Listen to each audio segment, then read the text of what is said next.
Believe it or not, you are not your Instagram feed. And I know that sounds very silly and like dystopian to say, but within the online landscape, it's really easy to feel feelings of the fear of missing out, a sense of urgency, a sense that the world is dying. But at the end of the day, social media is not real. Like, literally, social media is fake, and in this video, I'm going to be talking about how to get over the fear of missing out, how to let go of perfectionism and feeling like everything you post has to be perfect, and also allowing your inner self to reflect your outer self. If you're new here, hello, my name is Natalie, and welcome back to the Improvement for Imbeciles podcast. This is where I share ways in which I'm getting my shit together so that you can get your shit together, and I know we have all experienced FOMO or perfectionism or fear of posting, and I feel like nobody talks about it because we don't want to admit how much our social medias really matter to us. Like, it's such a Gen Z thing to be like, my public image online is like the most important thing in my life, and that's so stupid because hello, Instagram is just a snapshot of our lives. It's not the entirety of who we are. But when our social connection is solely reliant on these apps, it's easy to feel these negative feelings of the fear of missing out when you see your friends post without you, or this sense of urgency of like, I need to be on this app right here, right now, or else I'm gonna miss out on something. Now, this is something I've actually personally gone through. Before we really get into everything, I want to share with you guys a story. Some of you may or may not relate to this, but I was on social media really young, and I feel like that really impacted my ability to see my own self-concept for who I am instead of who I'm perceived as. Like, even when we think of certain Instagram trends back in the day, it was all about, what's my rate? Like, give me a rate out of 10 on my post. And when you're like a 12-year-old and you're seeing someone rate you a 6, that does something to your self-concept, you know what I mean? Like, we can't deny the fact that these things hurt us, and social media has completely shaped an entire generation of people into believing that they are less adequate than they actually are. There's so much pressure on us nowadays to perform at the highest standard, to be the perfect version of ourselves all the time. And because of this, we often undermine ourselves and feel extreme amounts of pressure in order to succeed. Social media puts more of an emphasis on your outer self or your ego than it does your inner self, and because of this, people put on masks in order to be liked by others, and so I did the same thing. When I was 16, my first TikTok account got about 500,000 followers, and I literally felt like I was on the top of the world. When the views were really high, I felt really good, but when the views were bad, I felt horrible about myself, and that's so sad to think about now because my self-concept was solely based on whether people received me well or not. And so having this experience has really shaped the woman I am today because that TikTok account ended up getting banned, and I realized that I had really more of a negative association with social media. I talk about this a little bit in this podcast episode.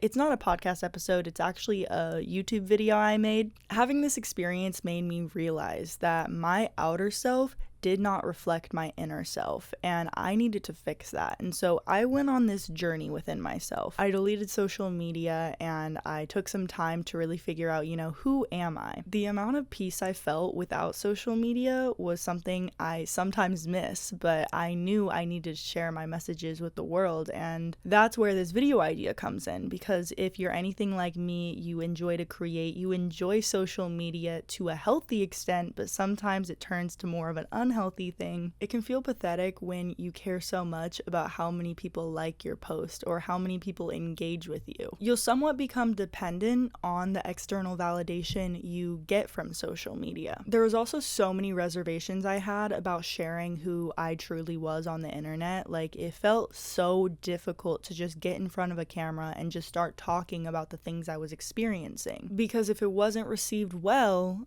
I would feel like I was a failure. And so the reason I'm telling you guys this is if you're feeling the same exact way, maybe on a lesser scale, I want to validate that, because all of this fear of missing out and this hyperfixation of how we're viewed by others are all natural things that our generation is experiencing. But it doesn't have to be this way. It doesn't have to be painful to post online. It doesn't have to be painful to show people who you really are. My advice for you, if you're feeling fear of missing out because of social media, ask yourself whose opinion really matters to you. Because oftentimes we value people's opinions who we don't even know, because secretly that's what we don't like about ourselves. Because when you really think about it, right, when people are perceiving you online, they're not actually perceiving who you really are. They're seeing an image of who you are. They're seeing a glorified version of your life. And so when you realize the things that you are perceiving strangers judging you on is really just a reflection of your own inner fears of how you are being perceived, it's a lot easier to see the limiting belief that's behind that judgment of yourself, because you realize the reason you are perceiving strangers judging you for it is because that's what you are scared to reveal about yourself. And something I've realized, I've posted videos where I've been like, that's not my best self. That's not really how I want to present myself. If you're in a situation like that where you posted something and you feel like embarrassed and you're like, why did I even post that? Begin to analyze your own ego.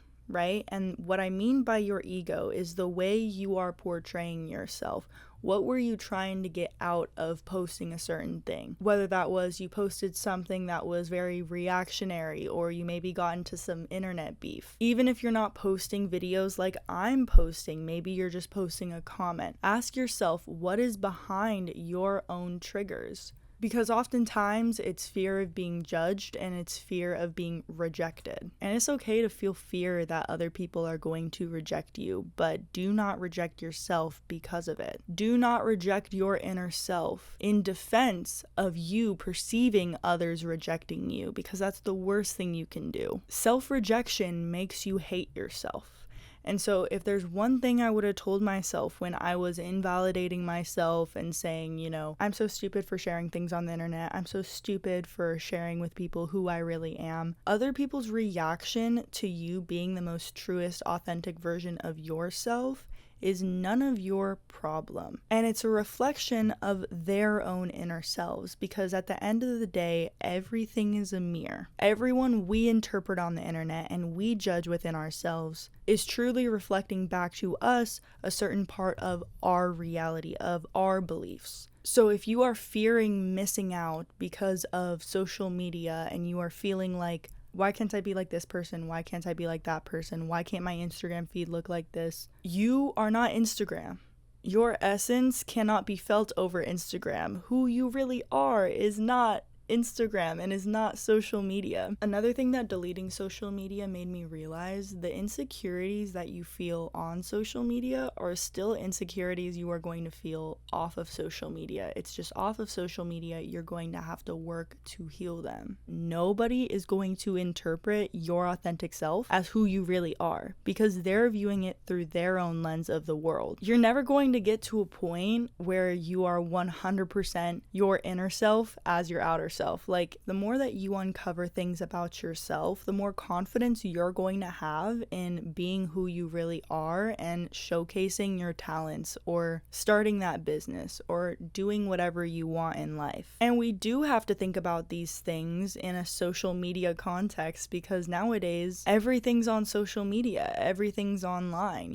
The ways in which we communicate with other people and make connections is oftentimes through social media. It's through our page. It's through who we are. And so when you recognize that you are more than what you are perceived as, and you are more than what your social media feed is, it's a lot easier to let go of this weird expectation you have to look perfect 100% of the time. And then when it comes to other people's social medias, when you recognize that someone is doing something that you might want to do, or you're feeling fear of missing out, bring yourself back to the present moment moment and recognizing you are where you're at for a reason. You are not missing out on anything. And when you have security within yourself that whatever you perceive yourself missing out on is really just a desire you have, maybe a desire for connection, a desire for intellectual conversations, a desire to share who you really are, you'll start taking inspired action on these negative feelings that you perceive as holding you down, because in reality, they're not holding you down. They're illuminating a certain part of you that needs to come to light,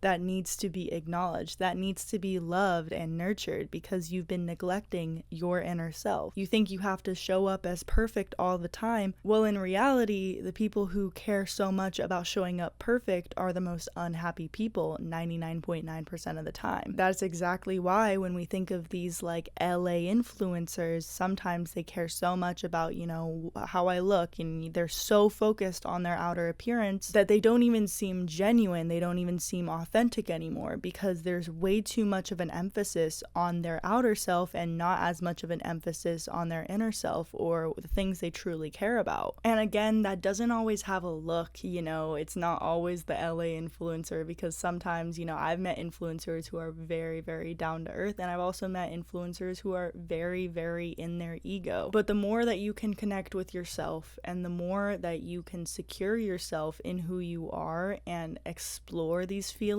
of jealousy, of fear of missing out, of inadequacy, of urgency, the more that you have the power to just exit the app. If you're feeling a negative emotion, protecting your peace also applies to social media, making sure that your feed isn't something that you dread going through. What you're posting is really something that makes you happy. If it makes you happy, then at the end of the day, it doesn't matter, because literally nobody cares. And I know that sounds silly, but at the same time, nobody cares at the end of the day. And if they care, it's because it's a reflection of themselves, and that's something for them to deal with. When you care about something someone posts, that's because it's a reflection of something within you that is unhealed. And the more we can just acknowledge that and come to better conclusions on why we feel certain ways, the better we will have a more healthy relationship with social media, despite the fact that you want to create, despite the fact that you want to be all of these things. And that's for the people who actually do. Maybe you don't. Maybe you just want to have a business and you have to be on social media. Like, I feel that. But at the end of the day, social media is such a big part of our lives. Even if you're just using it for personal uses, sometimes we can feel this pressure of like, I don't know which photos to post, and I feel like all of them are kind of lame and my face looks a little weird in this one, and so I'm just not going to post it. I know so many of us have felt this way, and I know that sounds so...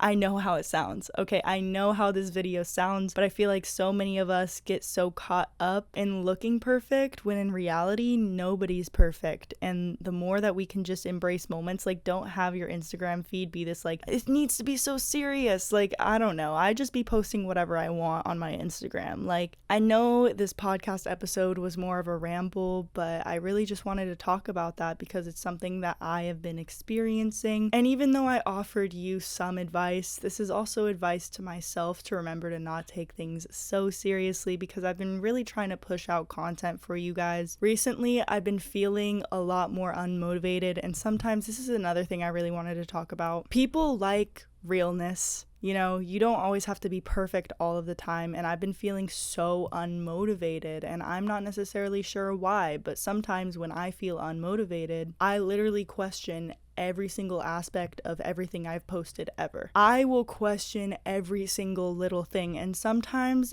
it means nothing. Okay, sometimes if you're reading into things too much, you're just in a funk, and you don't have to read into it and make it this huge thing, because I've literally contemplated like deleting my channel and doing all of these random things, and that's why you have to bring yourself back to your purpose and go, the reason why I started doing this in the first place is because of XYZ. It isn't because I like the gratification of doing it, it's because I want to add value to people's lives. When you have a deeper meaning to why you post something than just, oh, I want to post post it because I want to look good. That's what makes social media truly worth it. Because other than that, let's be honest, it's kind of a toxic place and it doesn't really make anyone feel good about themselves. There's so many social standards and beauty standards that are pushed onto us. Not everyone looks like that in real life, and at the end of the day, all you can do is just know that you're being your most authentic, truest self, and fuck the rest. And I'm gonna leave it on that note because I'm sleepy and I'm gonna go to bed. Thank you guys so much for tuning into this week's episode of the Improvement for Imbeciles podcast. Be sure to like this video, subscribe if you like more videos like this, and let me know down in the comments if you related to this episode or if you have any other episode topics you want me to talk about. With that being said, you guys, I love you. It's not that serious. Trust me. Bye, y'all.